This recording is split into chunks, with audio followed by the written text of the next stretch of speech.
Hey guys! Alright guys, we're here on Monday to do one of our infamous Monday double headers.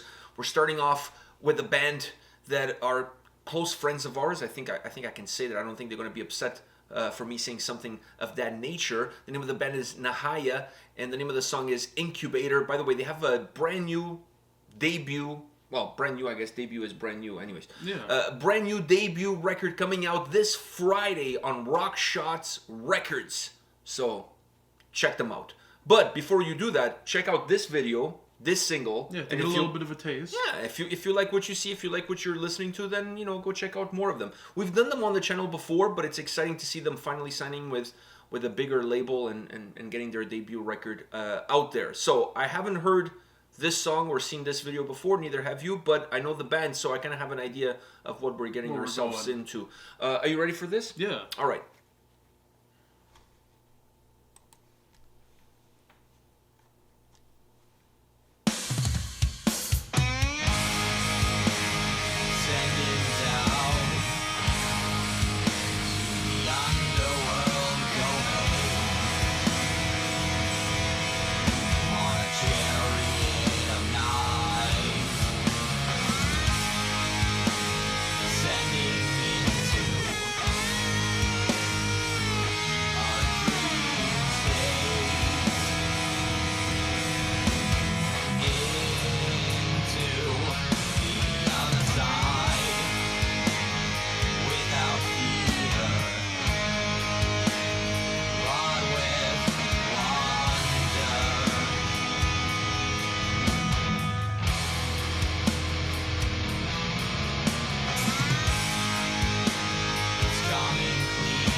Right. So this was actually their second single that they've released on Rock Shots Records in support of their, like I said, upcoming album. Comes out this Friday.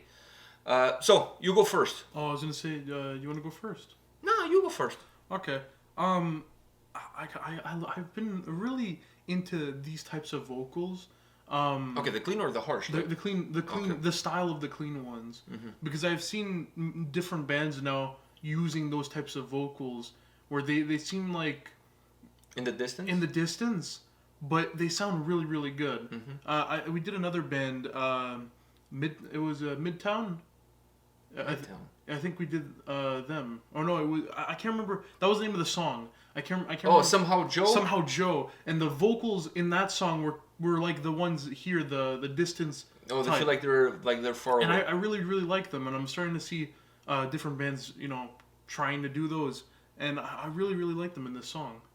I like them in this song as well. I don't know how that is going to translate in terms of the whole album and how it's going to translate to the rest of the record.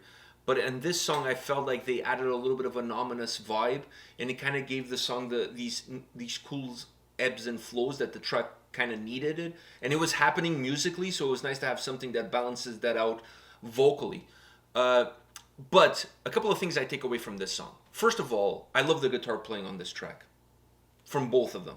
I just absolutely love the sound, how it comes across, the melody, the power, the atmosphere. I just really enjoyed, and not to take anything away from anybody else, because the drums were really good as well. The drummer was going at it. Yeah, the drums were really cool as well. It was also cool the camera on the edge of the bass, so I was able to see the bass playing.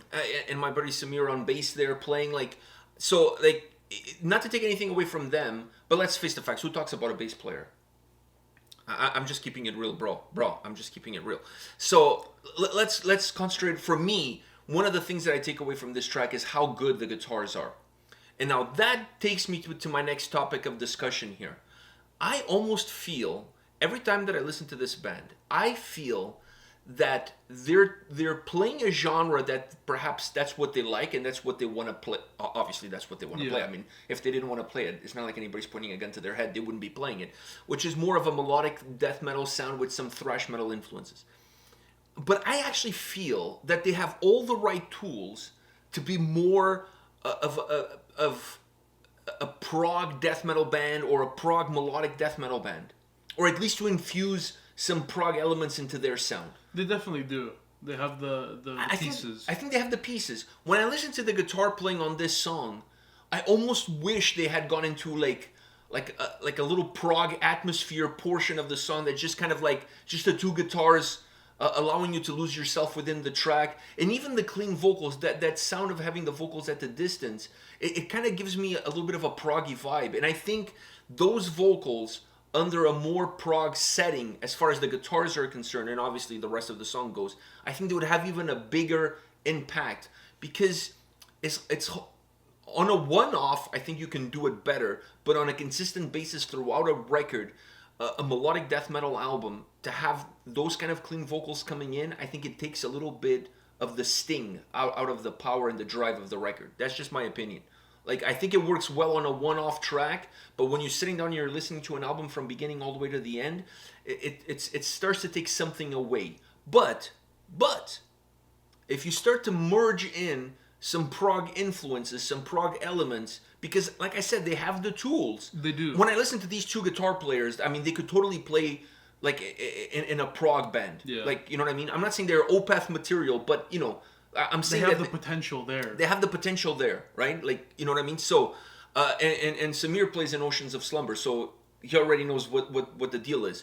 But when you think about how they sound, how the energy that they transport on the guitars, to that style of that specific style of clean vocals, it really calls for the song to kind of have a little bit more of a prog drive. Those vocals are very proggy. They can be even more if the guitars allow it to create that more prog atmosphere.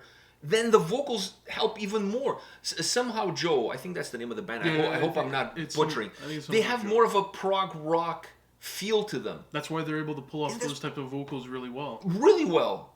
Because then in certain songs that you want to go a little bit heavier, you concentrate, you put all your eggs in the basket of the harsh vocals. And on the songs that you want to have a little bit more of a prog break within the song, then you bring in those clean vocals. I just, listening to this song, it's almost like the track is almost at the edge of like, oh, they're going to go prog now, but they never do. They're just right there, but they never do. Now, I'm not saying that that's what they should do. I mean, they do whatever they want to do. Like, you know, like, I'm just saying that I almost would like to hear them going in that direction, because I just feel like they have all the right pieces. You know that they have it in them, so you want to see what that would sound like. Exactly. Because I think they would have, it would bring a more complete approach to everything that they do. It's like when you're putting a soccer team together, like one of your teams, and you have a guy that's a really good goalie, but he's a really good forward as well. But we know, like, oh, he's a better goalie than he is a forward. But he wants to play forward. He doesn't want to play net. Man, you're good up front, but you're nowhere compared to how good you are in net. Play the position that you're good at, not necessarily the one that you want to play in. This feels very personal.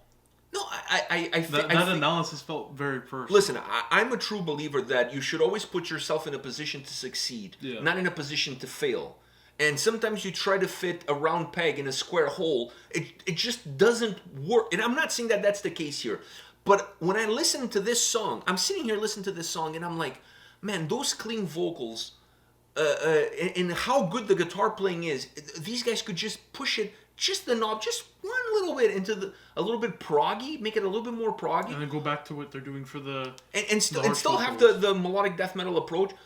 A band that's going to blow a lot of people out of the water this year is At the Gates. I said this in the At the Gates video. I was one of the few, and I mean, like, really, there was a few, like I think 10 people, maybe less, that were part of the album listening party 2 months ago, 3 months ago, something like that.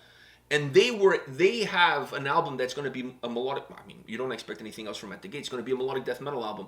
But they turned the prog knob all the way to 11. So there's so many prog elements within the songs, and they merge perfectly.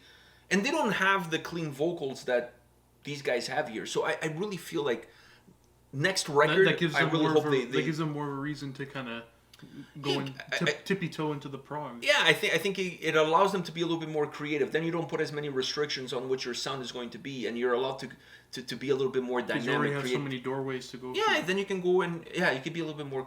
That's my perspective. Because when I listen to this song, I'm like, oh, is it coming now? And it's always like right there, but it doesn't feel like it doesn't go all the way. Especially with those vocals, it does feel like those parts should be a little bit proggy. Yeah, I really think so. It would change up everything, and then you would go back to the heavier stuff. Yeah, and it would create these like yin and yang between like the heavier side and then the more proggy side, and I think they would fit perfectly together. I don't think one cannot coexist with the other. I think the two of them can live in perfect harmony, specifically when you have the tools that you have.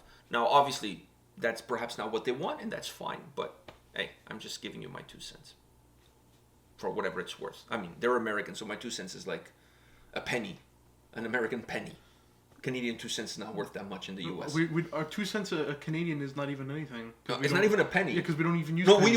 we owe them money. Yeah. If I was to give them 2 cents, I actually end up owing them money. I owe them like $1 or something like that with the exchange rate. All right, guys, don't go anywhere. There's another video coming right after this one, so we'll see you at that video. See ya. See ya.